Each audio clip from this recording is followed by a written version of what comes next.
Olá, amantes da geografia, tudo bem com vocês? Começa agora mais um episódio aqui do seu canal Geo e Contextos.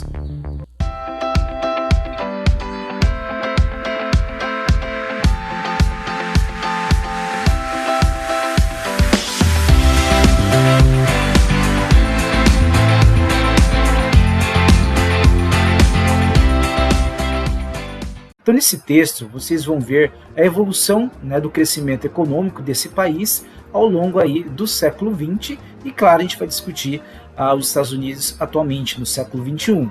Então, o texto ele se inicia-se mostrando aqui as características principais desse país após o fim da disputa aí da Guerra Fria entre Estados Unidos e a antiga União Soviética, correto?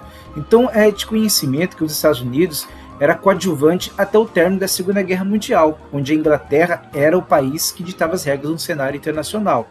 Mas após a Primeira e Segunda Guerra, a Europa ela perdeu aquele destaque no cenário mundial em função de ter sido o próprio palco dessas duas grandes batalhas mundiais, certo?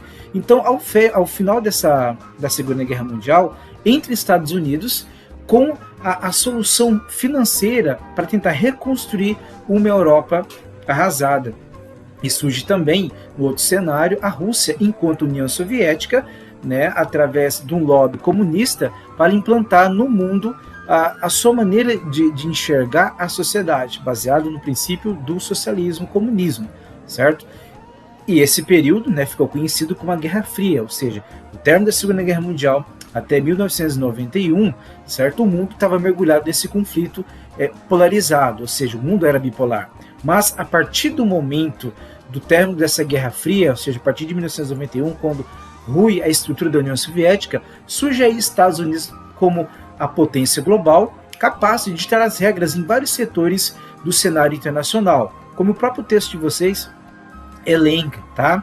Olha, sendo o maior PIB mundial, com grande poder econômico, maior potência militar e tecnológica, maior potência política por influência dos demais países, maior potência cultural pela imensão de diversos costumes, através do cinema, através da música, certo? No cenário internacional. Então, durante o próprio momento da Guerra Fria, foi o ensaio desse controle mundial causado pelos Estados Unidos, no qual, pelo menos até o início do século XXI, tinha um controle, era hegemônico dos Estados Unidos. Mas a partir do século XXI, surge aí as multipolaridades, ou seja, outros países disputando essa grande área de influência. E claro, a gente não pode deixar de citar a influência da China nesse contexto todo, certo? Que vai então ofuscando um pouco esse brilho conquistado pelos Estados Unidos durante a Primeira e Segunda Guerra e principalmente durante a Guerra Fria, tá? O texto de vocês cita aqui um elemento importante, que é o American Way of Life, ou seja, o caminho de vida dos Estados Unidos, o caminho de vida norte-americano, o estilo de vida norte-americano, certo? E esse estilo de vida era pautado no consumismo, certo? Pautado aí em esbanjar bens, automóveis, grandes casas, barcos, eletrodomésticos, roupas diferenciadas, Ou seja, praticamente aquilo que moldou os hábitos capitalistas no mundo durante um bom tempo, certo? Também temos nessa primeira parte do texto a descrição da doutrina Monroe, certo? Cujo lema era América para os americanos, certo? E nessa doutrina aí do controle de Roosevelt, certo? Implantou aqui no continente americano várias medidas para fortalecer o controle dos Estados Unidos nos países tanto da América Central como da América do Sul, certo? Então, várias interferências envolvendo aí questões políticas, a luta contra ditaduras localizadas, ou auxílio para a tomada de militares no poder, Isso ocorreu ao longo aí dos anos, a partir aí dos anos 50, 60, 70, tá? Para, de uma certa forma, fazer uma barreira contra o comunismo, que também via aqui no continente americano espaço para se estabelecer e pressionar, de maneira, através da vizinhança, os Estados Unidos, Claro, tem um caso de Cuba, onde os Estados Unidos não conseguiu impedir aí a adesão do país ao viés comunista, né? E depois que Cuba passou-se a ser um país comunista, houve então uma ação muito mais intensa dos Estados Unidos, dos demais países do continente americano, para impedir que houvesse mais contaminações com o ideal comunista. Então houve bastante influências aí em governos locais, né, auxílio financeiro, auxílio estratégico, né, influência ideológica, para evitar que mais países aqui do continente americano caísse na influência aí do regime comunista, certo?